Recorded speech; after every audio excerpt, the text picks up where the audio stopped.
exposição do livro de Lucas, no capítulo 5. Evangelho segundo escreveu o médico amado Lucas, capítulo 5, dos versos 27 ao verso 32.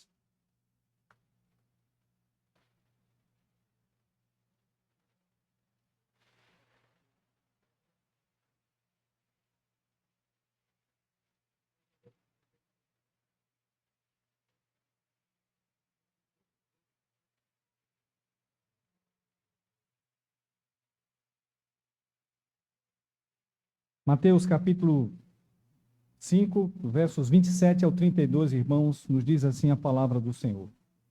Passado estas coisas, saindo, viu um publicano, chamado Levi, assentado na coletoria, e disse-lhe, segue-me. Ele se levantou e, deixando tudo, o seguiu. Então lhe ofereceu Levi um grande banquete em sua casa, e numerosos publicanos e outros estavam com eles à mesa. Os fariseus e seus escribas murmuravam contra os discípulos de Jesus, perguntando, por que comeis e bebeis com os publicanos e pecadores? Respondeu-lhe Jesus, os sãos não precisam de médico, e sim os doentes. Não vim chamar justos, e sim pecadores ao arrependimento. Amém. Que Deus nos ajude na compreensão, mas sobretudo na aplicação da sua palavra, como já foi orado pelos crianças, inclusive, daremos então sequência à exposição da palavra.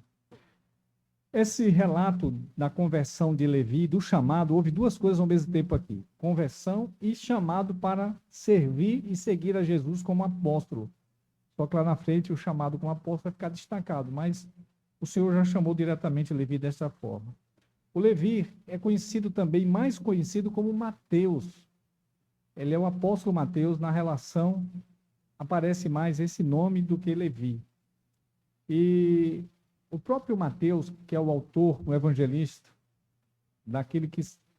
Mateus, o evangelista, que é aquele que é o primeiro livro do Novo Testamento, da nossa sequência, ele termina no seu evangelho falando do seu chamado, do seu próprio chamado, dizendo o seguinte, no último versículo ele acrescenta uma coisa importante.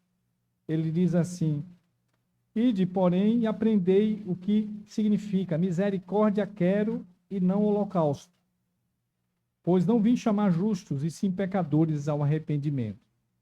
Então, o Mateus acrescenta na narrativa da sua conversão, ao escrever sobre este fato no seu evangelho, ele faz uma citação de Oséias, capítulo 6:6. E a citação de Oséias 6:6 é a seguinte, mais precisamente. Pois misericórdia quero e não sacrifício, conhecimento de Deus mais do que holocausto. Então veja essa citação que Mateus faz no seu evangelho, mostrando uma citação do Velho Testamento do profeta Oséias. Aqui fica claro, a gente pode linkar a misericórdia com o conhecimento. A religião que Deus deu para nós é para que nos aproximemos dele através do conhecimento dele. Essa religião tem ritos, sacrifícios, tem ofertas? Tem, mas tudo isso aponta para algo, para um conhecimento, para um propósito, para um fim. E é preciso ter entendimento desse fim. Porque nós podemos praticar religiões ou religião simplesmente para tentar desencarregar ou amenizar a nossa consciência culpada, para tentar aparecer diante dos outros. Eu já fiz a minha parte, no domingo já fui ao culto lá da minha igreja, agora a semana eu vivo como eu quero, independente de Deus, eu vou. A gente pode fazer a religião dessa maneira. E eu, em algumas vezes, já disse isso aqui, vou repetir hoje, e a religião, ela tem duas coisas importantes. Ou uma boa e outra perigosa. A boa é que ela pode te aproximar muito de Deus se fizer com essa misericórdia de Deus, com esse conhecimento de Deus. Você fizer a religião certa, ensinada na palavra, essa religião certa vai te colocar próximo de Deus. Mas o lado perigoso da religião é que ela pode colocar você para bem distante de Deus, mais do que se você não estivesse praticando a religião. Então, a religião ela tem digamos, essa faca de dois gumes, dois fios, né? Muito perigoso. Ou pode aproximar muito você de Deus, ou pode botar mais longe de Deus. E os fariseus e escribas era um exemplo disso. Nesse relato, a gente viu que anteriormente, quando Jesus curou o paralítico, dizendo, filho, estão perdoados os teus pecados, eles ficaram questionando Jesus de que quem pode perdoar pecados senão Deus.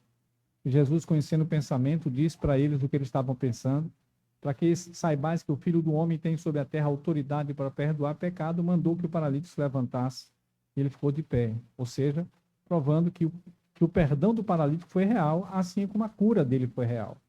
Então, os fariseus vão entrar aqui em choque. Algumas pregações à frente, você vai ver os fariseus entrando em choque aqui com Jesus, com esse relato da conversão de Mateus. Porque na sequência provavelmente na sequência de que Jesus saiu lá da cura daquele paralítico, foi descido pelo telhado, e já tinha ali muitas autoridades que foram lá para investigar esse Jesus, esse rabino que estava pregando. Mas foram para julgar Jesus, como a gente falou da outra vez. E eles não queriam aprender de Jesus, mas julgar Jesus, pegar Jesus em alguma coisa que pudesse condená-lo. Então essa tensão vai crescendo aqui nos livros, nos evangelhos, sobretudo aqui no livro de Lucas. E aqui Lucas nos mostra um caso, que é quando Jesus chama exatamente um publicano, um pecador, um coletor de impostos. O que era um publicano? A palavra publicano, no nosso dia, seria um funcionário público. Seria um funcionário público porque ele trabalhava para Roma. Como funcionário público, trabalhava para Roma, cobrando impostos dos seus próprios patrícios, do seu próprio povo. Então, eles eram odiados em todos os sentidos. Primeiro porque extorquiam, muitas vezes extorquiam. Roma dava um limite, olha, a taxa é essa que você pode cobrar para peixes, para animais ou para alguma coisa. Eles ficavam geralmente localizados, suas bancas, localizadas em lugares estratégicos em que pudesse fiscalizar o povo em sua atividade lucrativa para cobrar o imposto que Roma exigia, para poder a manutenção do Império Romano, inclusive da proteção de Roma ali, e o domínio de Roma também, seus soldados e tudo mais, e todo o luxo da corte romana, mesmo lá em Israel, tudo era bancado com impostos dos povos a partir dos produtos que eles mesmos produziam, nada diferente do que nós temos hoje. Talvez hoje estamos sobre mais impostos do que o tempo dos judeus, mas então, o publicano, ele era um funcionário público de Roma, sendo que ele era judeu. Então, ele era completamente odiado e rejeitado, era classificado como pecador, porque era contra a pátria, e também extorquia, roubava. Veja que quando nós pregamos sobre João, Lucas relatou o ministério do João, o batizador. Publicanos foram até João e perguntaram: o que fazemos? O que faremos, mestre? Ele diz: olha, vocês não devem cobrar mais do que o estipulado. E João não disse que eles não poderiam cobrar. Eles eram funcionários, empregados, eles poderiam fazê-lo. Não largue isso, não. Cobre, mas aquilo que foi estipulado pelo Império Romano. Para não extorquir. Mas era comum que eles roubassem. E, normalmente, os publicanos eram ricos. O publicano mais famoso e conhecido era Zaqueu. Muito rico, que também decidiu, ou melhor, ele não decidiu, ele foi convidado por Jesus a dar, hoje, eu pousarei na tua casa. Jesus mesmo se convidou para ir na casa de Zaqueu. E lá viu a conversão de Zaqueu, quando ele se levantou, resolveu dar aos pobres metade do que tinha, restituir a quem defraudou, porque era comum defraudar. Era comum ele cobrar mais do que o estipulado para poder lucrar, e lucrar muito. Veja que o caso aqui de Mateus, que é Levi, Mateus, o nome quase que igual, embora Levi é presente de Deus, ou juntaram ali, dádiva de Deus. Mateus também significa isso, né? Dádiva de Jeová, que é um avanço do nome Matatias, ou Matias. Mateus vem de Matias, Matatias. E significa isso, né? Presente dádiva de Yah, de Yahvé. Então, ele se tornou um presente de Deus para Jesus, para o ministério, porque era um apóstolo. E um apóstolo que, curiosamente, a gente não vê falas de Mateus, exceto aqui não vemos fala, mas ele tem um evangelho todo escrevendo sobre os ensinamentos de Jesus, e o evangelho dele foi escrito diretamente para os judeus, a quem era o seu povo, e ele foi tão rejeitado que deixa um evangelho para convencer os judeus que Jesus de fato era o Messias. Olha que coisa linda. Alguém que foi muito rejeitado, mas que depois que recebeu a graça do perdão de Deus, ele se volta para servir ao Senhor, está lá no corpo apostólico, mas deixa uma obra-prima para nós, que é o Evangelho de Mateus, tentando convencer os judeus que Jesus de fato era o Messias prometido no Velho Testamento. É por isso que ele cita tantas passagens do Velho Testamento. Por isso que, entre os 3 evangelistas sinóticos, ele é o único que acrescenta uma passagem do Velho Testamento dizendo que aquilo estava cumprindo Oséias. Deus quer misericórdia e conhecimento mais do que sacrifícios e holocaustos. Precisa entender isso, né? Para entender qual é o propósito da religião. Não é que somos chamar pessoas que são justas, são pessoas doentes, pecadores, condenadas, e que são salvas pela graça de Deus. E o fato de estarmos servindo a Ele agora como religiosos, não pense que você tem algum mérito. O mérito é todo de Cristo, toda a glória de Deus, que resolveu salvar pecadores. Por isso que é contradizente, é antinatural um cristão ser orgulhoso, porque não tem do que se orgulhar. E tudo que ele tem, recebeu por graça de Deus, por misericórdia do Senhor. E aqui os fariseus e escribas eram extremamente orgulhosos, vaidosos, e não cumpriam a função deles. Se eles sabiam tanto da lei e eram tão religiosos, era esses pecadores que eles tinham que ajudar. Pastorear esses pecadores e não repulsá-los. E não dizer, olha, não como com eles, não vivo com eles. Esses miseráveis não seguem a lei como nós seguimos. Eles faziam exatamente o contrário. Né? Muito ritual, muito sacrifício, muito holocausto. Mas pouca misericórdia, pouco entendimento, pouco conhecimento da lei. Pois bem, então tendo dito isso, eu queria meditar com vocês sobre o tema alcançado pela misericórdia ou rejeitado pelo orgulho. Aqui poderia ser até no plural, rejeitados pelo orgulho, que são os fariseus. Mas deixemos no singular mesmo.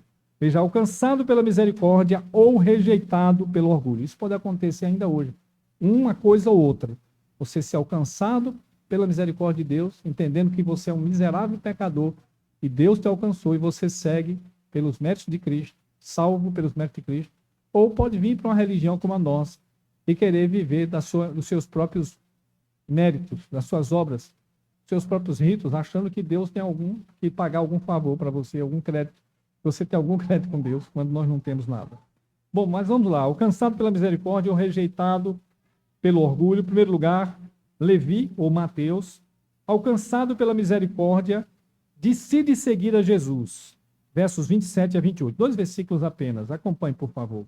Veja, que passadas essas coisas, que coisas? Provavelmente aquilo que aconteceu lá com o paralítico, a cura do paralítico. Jesus sai da casa e olha Levi perto lá do local, perto da coletoria dele, perto do local que cobrava impostos, e diz, vem e segue-me.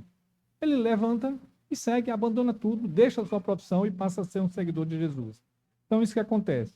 Marcos, no relato de Marcos, que é o mesmo relato correlato, diz que ele saiu junto ao mar, tinha uma multidão ensinando. Depois que saiu da casa, ele ainda ensinou uma multidão. E aí ele encontrou lá, e o próprio Lucas disse que era um publicano. Esse era importante o destaque dessa profissão dele, né?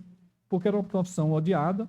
Só que Mateus, o próprio Levi, quando escreveu o seu evangelho, disse que ele viu um homem. Citando ele mesmo, Jesus viu um homem, que é ele o publicano.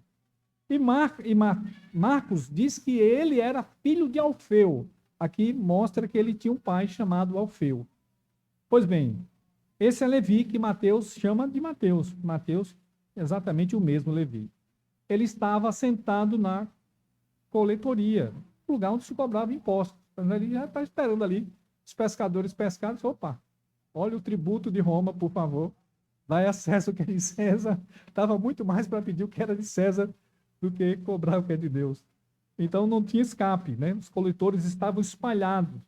E é exatamente essa pessoa, esse odioso publicano, odioso publicano por parte dos judeus, que Jesus chega para ele e diz: segue-me, simplesmente assim, segue-me. Deu uma ordem. Não pergunta: vem cá, Mateus, você gostaria de ser um dos meus seguidores? Jesus não consultou o livre-arbítrio de Mateus. Simplesmente disse: segue-me. E o que acontece é surpreendentemente isso, que é muito surpreendente que Lucas destaque também exatamente esse chamado de Levi como publicano, destaca a profissão dele, publicano, para fazer parte do corpo apostólico de Jesus. Claro, discípulo primeiro, mas também do corpo apostólico de Jesus. Lembre-se que o próprio Lucas é o único escritor do Novo Testamento, da Bíblia toda, que ele é gentil. E ele vê o chamado, como aconteceu, um gentil como ele, sendo alcançado pela graça do Senhor.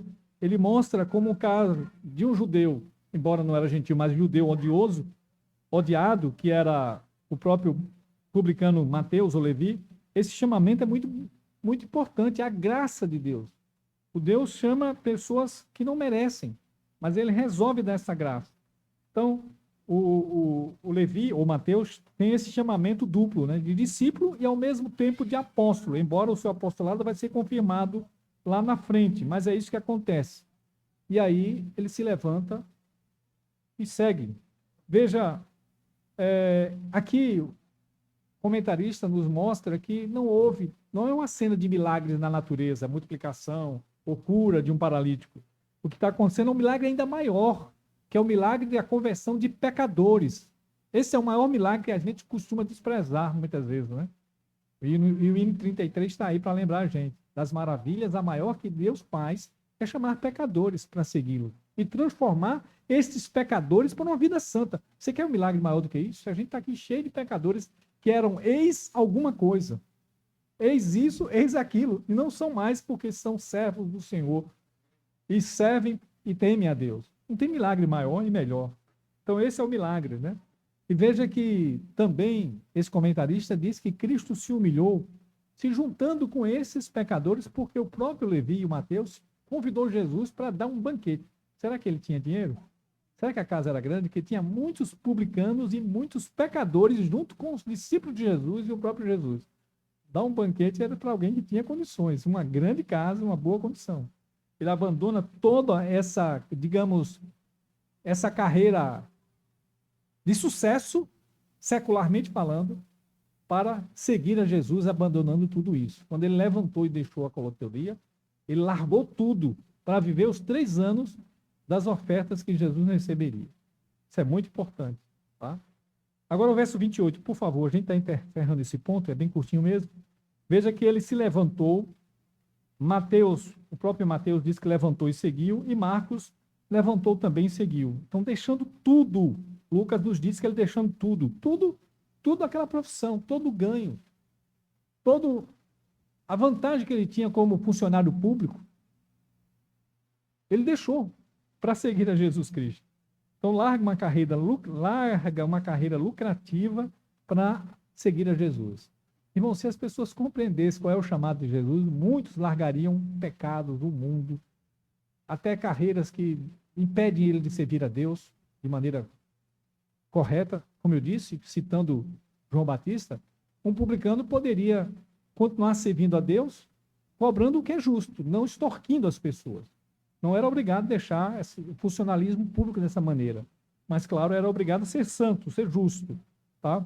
Mas tem horas que o Senhor nos chama para servir a Ele e algumas profissões são impeditivas de um bom serviço ao Senhor. E muitas vezes as pessoas estão mais apegadas aos prazeres deste mundo, às vantagens deste mundo, do que entender que o Senhor tem um grande reino e algo muito melhor para oferecer para todos nós. Então, Mateus fez isso, tá? E de fato, levantou e seguiu ao Senhor Jesus Cristo. Andou de conformidade com esse chamamento do Senhor. Isso é muito importante, né?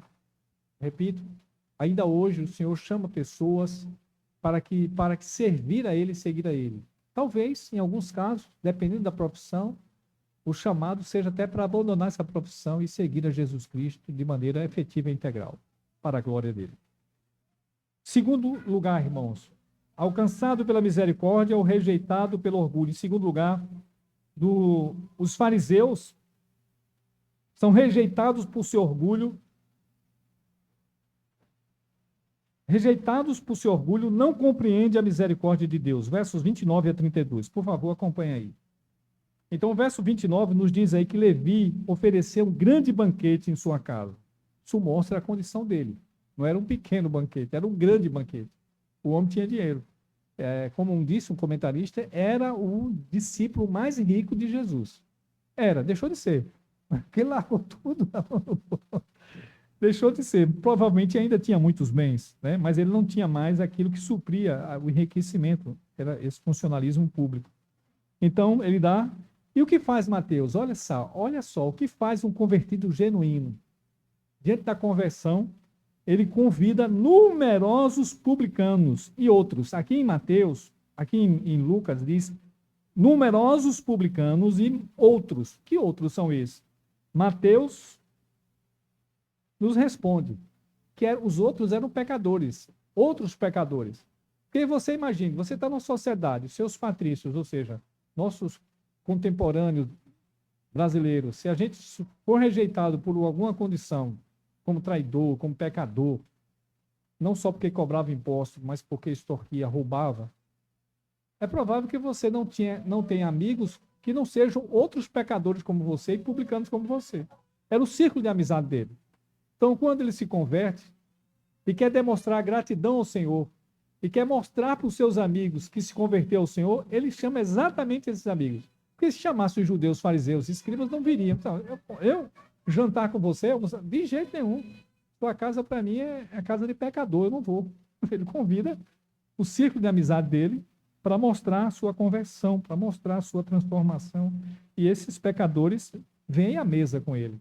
E publicano. Mas o surpreendente é que não apenas os pecadores que vieram em grande número, como nos diz Marcos, em grande número, publicanos e pecadores, mas, como nós veremos à frente, o próprio Senhor Jesus com seus discípulos. Então, mas deixe-me aqui destacar alguma coisa. Veja, essa seria uma boa oportunidade também de Mateus o publicano de publicar sua fé no Senhor, de mostrar que era um convertido do Senhor.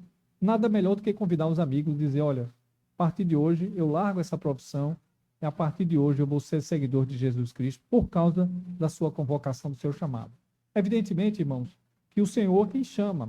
Mateus não foi obrigado no sentido de dizer, não, constrangido. Ele foi, evidentemente, eu diria, como usando as palavras de Paulo, constrangido pelo amor de Cristo, conhecendo a misericórdia de Cristo, que veio para chamar pecadores, doentes, um médico veio chamar doente, e se vendo como doente, a partir do momento que uma pessoa se vê como doente, porque o Espírito nos abre o entendimento, a pessoa aceita o convite do Senhor, ela tem a vontade de seguir.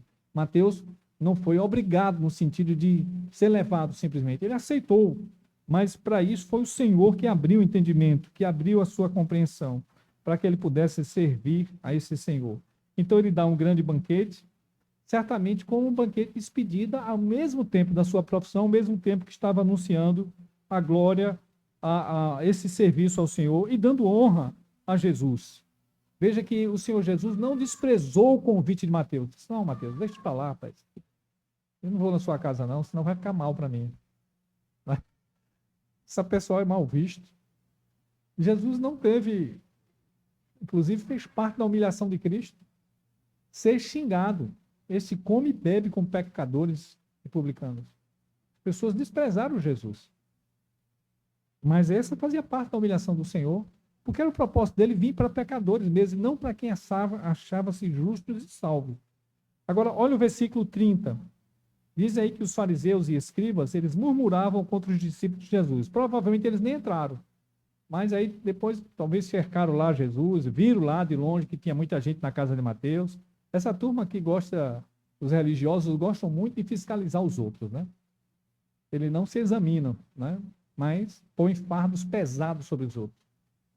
E eles fiscalizando ali, então interpelaram os discípulos de Jesus, dizendo, por que come seu Senhor, seu mestre, come e bebe com os pecadores e publicanos? Mateus e Marcos repetem exatamente a mesma coisa. Esse versículo é repetido nos dois evangelistas. O próprio Mateus repete dessa forma. Então veja, aqui está aquilo que nós falamos em relação a Oséias. A gente que vem para a religião e fica com escrúpulos religiosos como se Deus tivesse a obrigação de chamar, como se eles fossem bons. Eles não entendem que são pecadores. Mesmo que você nasça num berço cristão, evangélico, religioso, genuíno, você não passa de um grandíssimo pecador que foi chamado à graça do Senhor. Então, olhar para os outros com indiferença, como se você fosse superior aos outros, é um erro crasso, é um erro grave. Nós não podemos olhar para os outros como se os outros não merecessem a misericórdia, e nós sim. Todos são pecadores. Está bem descrito em Romanos capítulo 1, 2 e 3, quando Paulo nos mostra a culpabilidade de todo homem, dizendo, inclusive você, judeu, você também é nascido todo em pecado. Todos são pecadores. Então, todos que estão na graça, na salvação, na religião que se diz salvo, entende que não tem mérito, o mérito total de Deus e de Jesus Cristo que nos salvou. Por isso que devemos andar com muita humildade, não com orgulho. O orgulho não faz parte da verdadeira religião cristã. Não deveria fazer parte. Veja que, então, os escribas, eles criticavam duramente a Jesus Cristo porque não se enquadrava na sua forma religiosa tradicional. Se excluir. Fariseus quer dizer isso, separados. Tão separados que eles se achavam tão justos e tão perfeitos que eles separavam das pessoas. Quando deveria ser exatamente o contrário, né? Eles deveriam se dirigir a esses pecadores e ajudar, já que eles se achavam mestres da lei, espiritualmente melhores, e deveriam ajudar as pessoas. Porém, eles não fazem isso. E aí, como diz certo comentarista, normalmente as pessoas que criticam muitos outros, poucos vão olhar para si, né? Jesus disse que, por que você está preocupado em tirar o argueiro no olho do seu irmão, quando no seu tem uma trave? Isso é um exagero, né? Imagine, você tem um cisquinho, estou olhando o cisquinho lá do meu irmão ali, William, enquanto no meu tem um barrote. É um negócio, é uma figura grotesca, mas é isso que muita gente faz. Não olha a si mesmo, não examina a si mesmo, está fazendo religião para julgar os outros, quando deveria fazer a religião certa para julgar você mesmo. Eu sou um miserável pecador e o Senhor ainda me ama, o Senhor me dá a chance de viver como crente. É assim que o cristão deve viver, e nunca com superioridade orgulhosa, porque não tem motivo de ser orgulhoso jamais, mas quebrantado sempre quebrantado diante do Senhor. Agora o verso 31, caminhando, nós diz aí que Jesus é quem responde, e a resposta de Jesus é proverbial, dizendo que os sãos não precisam de médico, e sim os doentes, né? Mateus e Marcos repetem exatamente a mesma coisa, são as mesma fala. O 31 está repetido em Mateus 9:12 e Marcos 2:17a. Ou seja, Jesus é um médico que vem para doentes.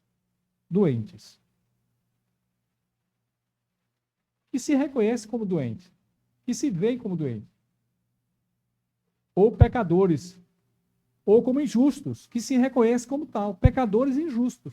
Mas quem não reconhece não vai ter o tratamento desse médico, evidentemente, que é isso que está acontecendo com os fariseus e escribas. O seu orgulho impedia de ser tratado por Jesus.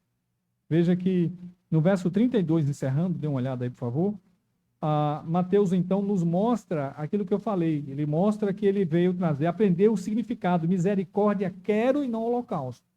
Veja, a religião do nosso Senhor, uma religião que traz misericórdia e conhecimento dessa misericórdia. Tem ritos, mas todos os nossos ritos apontam para Cristo.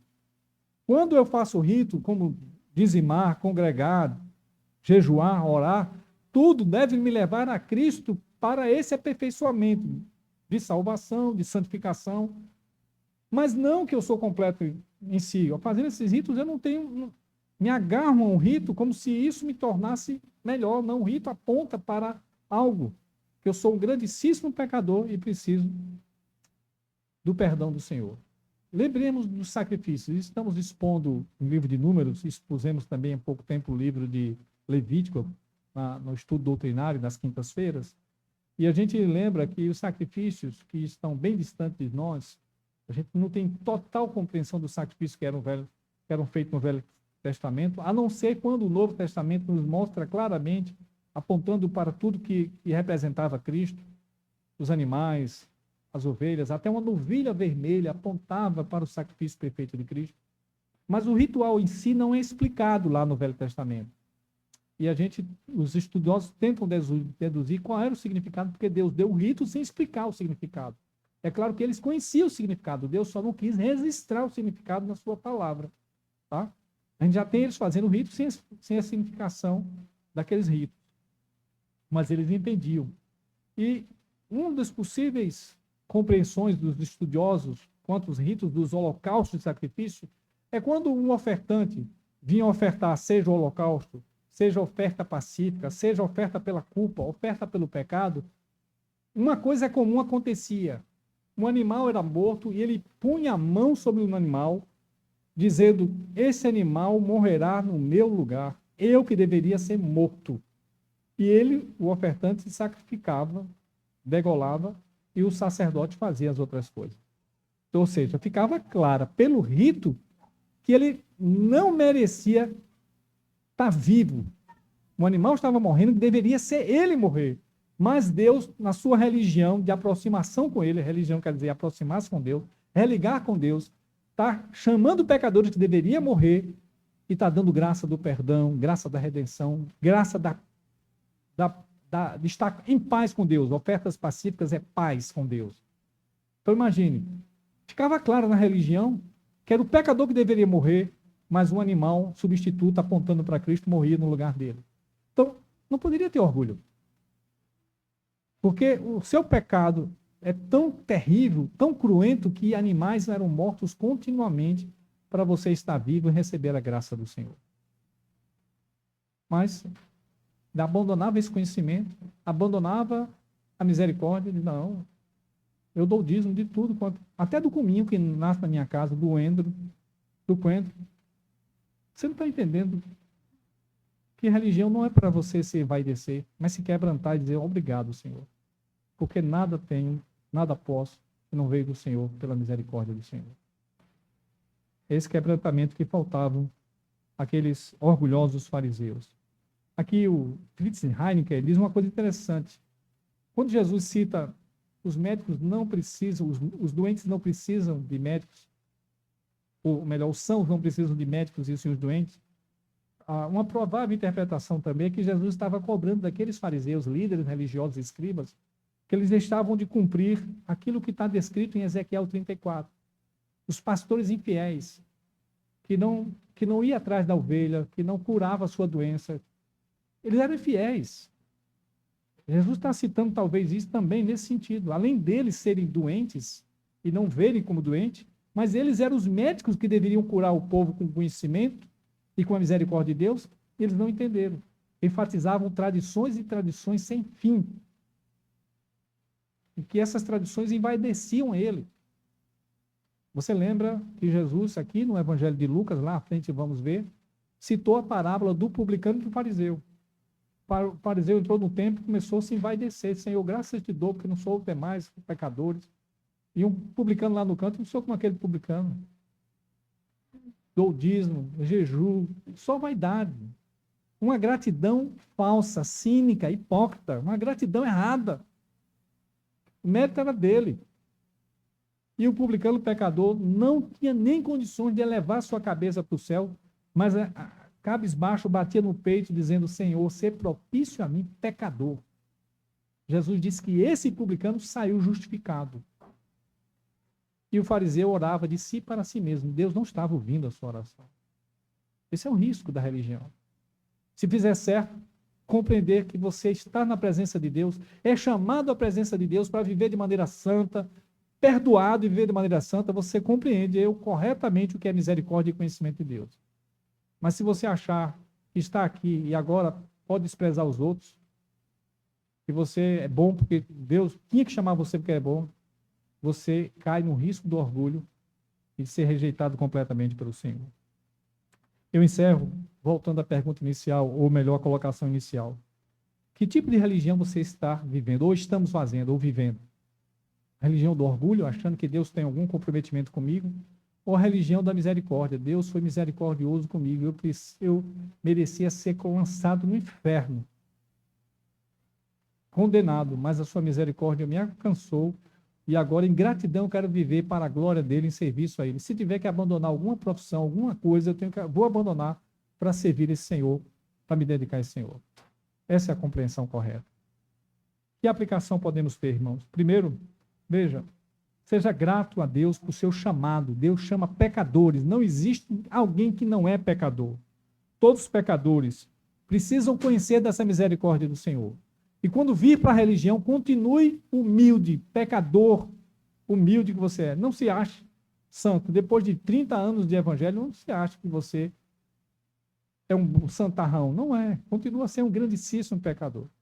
Por isso que as pessoas, às vezes, estranham, né? Uma vez eu chamei, irmão, ele hoje é um grande amigo, inclusive, um irmão em Cristo, um grande amigo. A gente sempre se fala, ele está até para visitar a gente, ele é de Eunápolis.